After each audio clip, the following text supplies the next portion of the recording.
Now, despite their big gains in the House and the midterms, Democrats still may not get it. They have a new line. They've been testing it out. All right, ready for this? They're now the smartest people in the room who have all the answers, even if you're too stupid to understand it. One of the things that we Democrats have a really hard time is connecting to people's hearts instead of here. We're really good at shoving out all the information that touch people here but not here. We Democrats know so much that is true, and we have to kind of tell everybody how smart we are, and so we have a tendency to be very left-brain. Now, lest you think this is some isolated idea, all right, that we're just so smart we have trouble connecting with you. It's actually something that's shared fairly widely, and two of the latest forebearers, by the way, of the Democratic Party. You really think Donald Trump has the temperament to be commander-in-chief?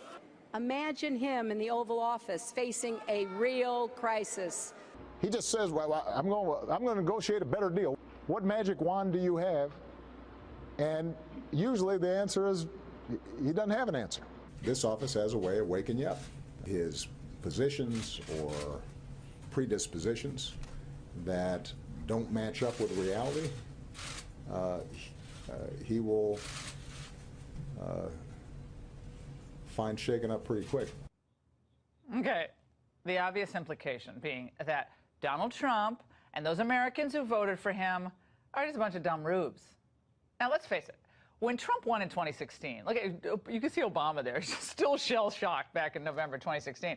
Well, Trump embarrassed a lot of the so-called experts, the consultants, the pollsters, the strategists, all the big thinkers in the establishment class.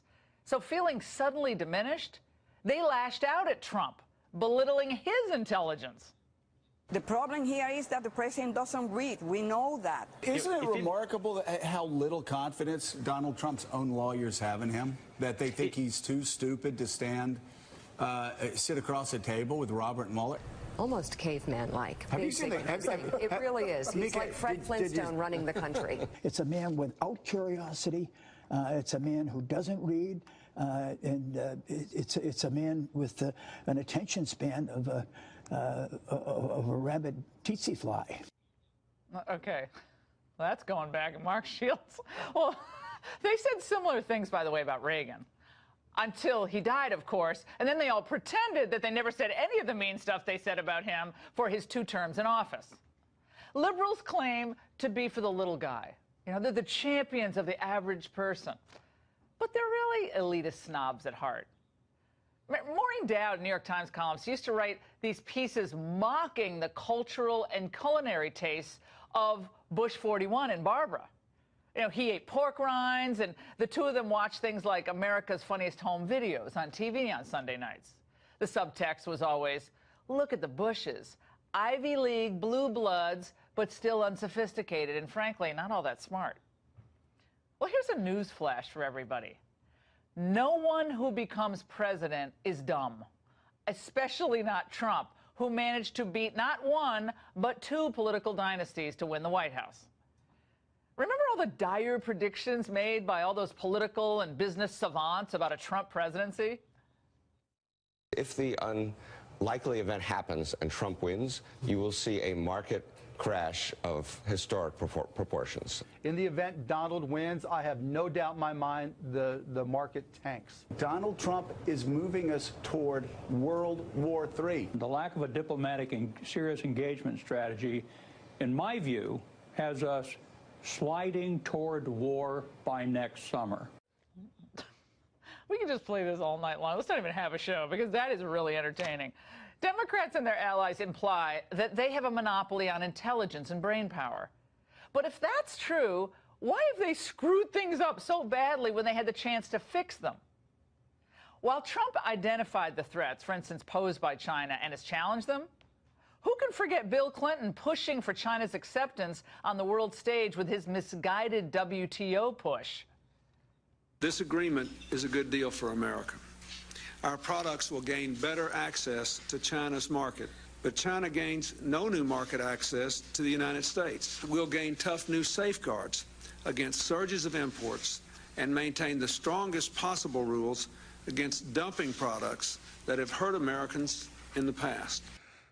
Oh, my God. Rhodes Scholar, Yale undergrad, Yale Law School, and like many others, he didn't see the obvious coming.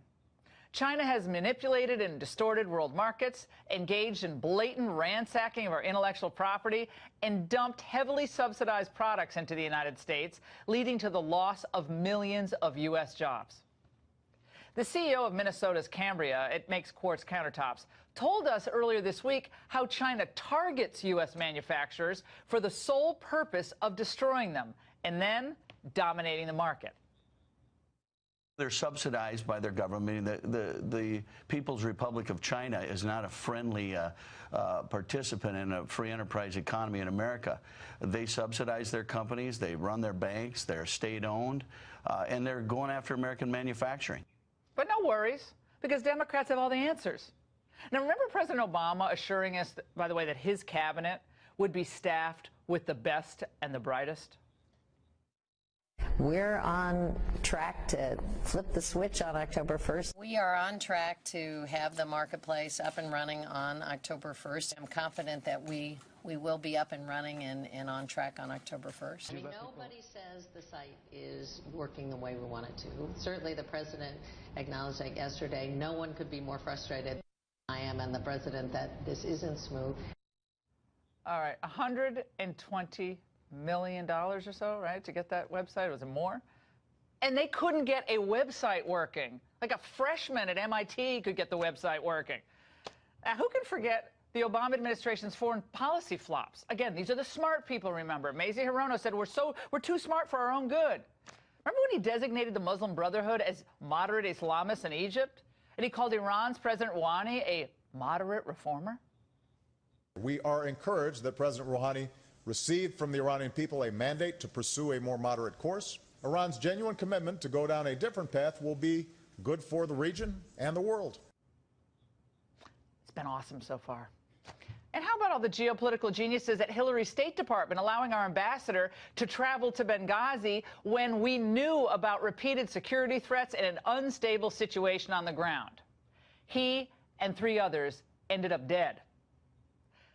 Trump removed the rose-colored glasses, and what he did is he confronted the rogue powers in the region as they exist.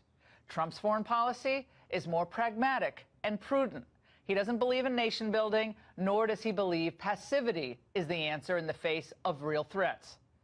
But the Democrats, they feel like, come on, they have the wind at their backs now. Forget all the stuff that happened, all our predictions that came out. Well, they didn't come out to be true at all. But they feel like they have a head of steam now, and maybe you can kind of understand it. They picked up 40 seats in the House. But right now, what I'm seeing, there is very little evidence that they've learned much about America. Why they voted in the first place for Donald Trump, and why they still support so many of his policies, especially on trade and immigration. And for all the Democrats' star power, they couldn't win the big races in Florida, Texas, or Georgia. Why not? I'll tell you why. In part, they have not come to terms with the fact that their decades of errors paved the way for Donald Trump. But I'll tell you this, at least Senator Claire McCaskill, of course, she lost her re-election bid, she seemed to have learned something, telling NPR, I don't think my vote against Kavanaugh hurt me as much as the spectacle that occurred. There were mistakes made by my party in terms of how that was handled. Well, I'll say. The bright lights of the Democratic Party, though, they thought that the American people would rally behind them. And they set about to destroy the life of a man who actually is brilliant and one of the finest judges in America. Well, instead, most fair-minded people, maybe they didn't go to Yale Law School, they saw the campaign of the Democrats, a campaign of personal destruction for what it was, insidious. I don't know what the next 2 years is going to bring. But before you sweat the warnings of the expert class, remember just how much they screwed up over the past 30 years or so. And that's The Angle.